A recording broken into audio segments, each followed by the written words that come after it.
Hello and welcome. Today I want to talk about the Forester in Black from Victorinox. This is a 111mm platform.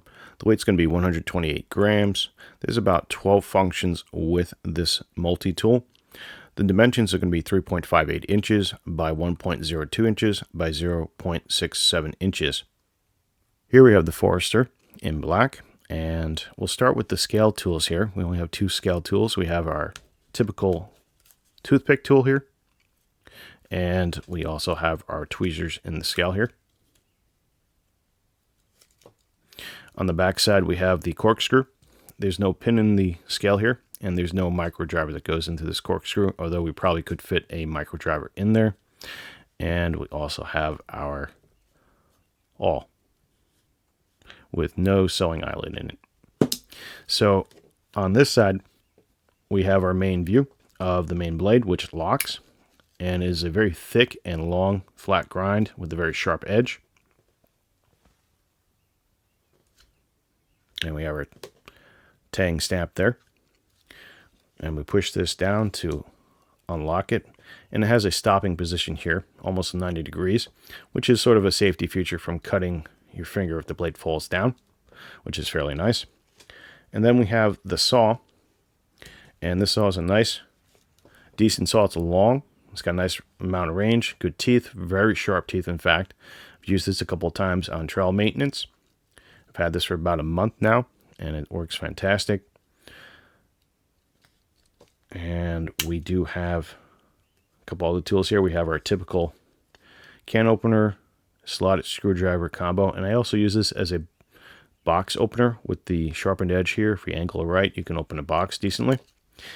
And we have our bottle cap lifter here and wire bender here, and our slotted screwdriver, and also a light duty pry bar, and it also locks into place with the liner lock here. So that's a tool set of the Forester. Now I want to pull out the saw and compare it to some other pocket tools that we have on the table here. So let's go ahead and bring those out. First up is the Leatherman Surge. And we can tell this is a T-shank interchangeable type of port here. And in this port, we do have our saw. And as we can see on the camera, the Forester is about an inch longer. And the thickness is a little bit thicker on the vertical view than the Surge. And once again, the reach on the Surge is very, very small. Probably the most inefficient type of saw for outdoor use on the table here. But the benefit to that Surge is that you can replace the saw once it gets broken or interchange it with a longer saw. It won't fit into the Surge, but you will have a little bit longer reach. Next up is our Victorinox Swiss tool. And the Swiss tool saw comparison here is also shorter than the Forester, and it's a little bit thicker. The teeth arrangement are the same. I forgot to mention on the teeth arrangement on the Surge, it's a little bit different. It lends itself to a more pulling type of cut. And we also have the other side here and the vertical side where we can see the saw is a little bit thicker, once again, on the Forester than the Swiss tool here.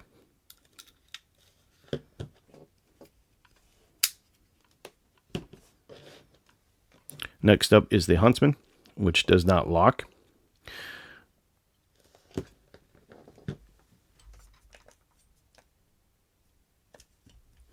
And we can see here the Huntsman is definitely shorter by about maybe an inch and by about half an inch to 3/4 of an inch.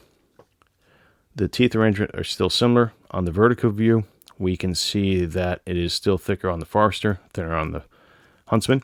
And here's the other side profile.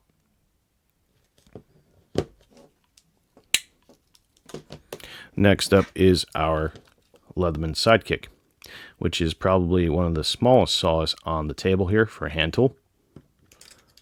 And it's probably about 1 3/4 inches or 1.5 inches shorter, roughly, maybe 1.25 inches. And here's our other side view. And the teeth are definitely thinner and smaller on the Sidekick and bigger on the Forester in the vertical view. And this saw also locks, surprisingly enough, on the Sidekick. Next up is our last tool, which is the Super Tool 300. This also locks this saw, and it is still shorter than the Forester by about 1/2 inch or so. The thickness is also thicker on the Forester than the Leatherman, and the teeth arrangement is also more geared towards a pulling cut, I believe. At least in my experiences. I can still push-pull with it. Same thing with the Forester. And it also locks into place. So the Super Tool has locking tools. Now, what I want to do is also compare the other interesting tool on here, which is the main blade. It is definitely made for more bushcrafting and outdoor use, being a thicker spine, a nice flat grind for close-up work. You can get up on it and kind of work the wood, make feather sticks. We'll compare that to, say, the Super Tool 300 blade here, just so we can get a comparison of the tools here. And as we see, the Super Tool 300 has a slightly smaller blade in terms of the length, and is definitely thinner in profile. And we also have the other side here. And the thickness levels are about the same for each, and they both lock. So that's the Super Tool 300. Moving back over to the Leatherman Sidekick, we have a locking blade also, which is extremely small. And here's the vertical, another side profile here. And we also have the spine thickness, which this is much thinner.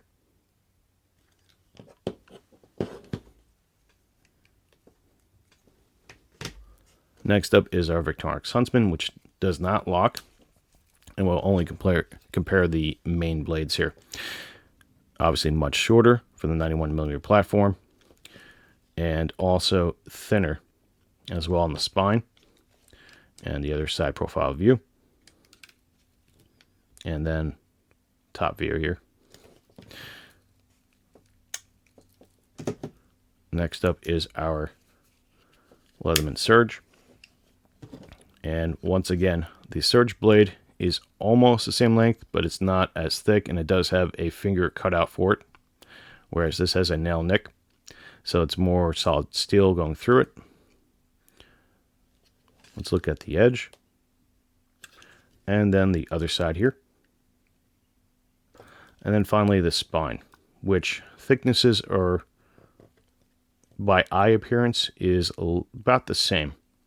And they both lock both blades, whereas this one's a little bit easier to operate one-handed.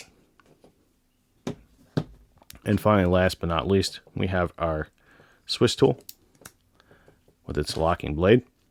And here's a side comparison. Much thicker blade on the Forester. See the top portion here, and then another side portion with the tang stamps. And as you can see, it's definitely shorter on the Swiss tool. However, the thickness on the spines are roughly almost the same. And that's our comparison to some of the other multi-tools on the table. Overall, in my limited use with this tool, I've noticed that it cuts fairly well. The saw does a good job. It's not going to be a main primary tool, but if I'm hiking on the trail and for my particular needs, it works fairly well. You have to remember, for everyone's needs, it's a little bit different, and their environments and situations is different, so this may or may not be the tool for you. You have to take into calculation your environment and other factors and what you're looking to do with the tool. But overall, for about $41 on Amazon, which is what I paid for this, I think this is a fairly good buy. I like the weight, the size, the ability to use the folding blade here, which has a nice thickness and length to it, and also locks, is a nice thing. And the saw works fairly well, at least in my experiences working on the trail, and I'm not too worried about having a non-locking tool, i.e. the saw, on there. So it works fairly well, and I'm fairly impressed with the size of the blade for this type of tool. Now there's other types of variations of this Forester. Some have like a bigger thumb hole to push out. I opted for the nail neck because I like a little bit more slim profile, and even with the one with the thumb hole, I probably will take off my gloves to operate the blade, as I do have trouble operating one-handed, even with the one with the hole in it. But overall, it looks like and feels like a decent tool for the price, and if you're looking for something like that to carry with you in the woods, bushcrafting, this is probably the tool for you. And that's all I have to say. Thank you for watching, and enjoy your day.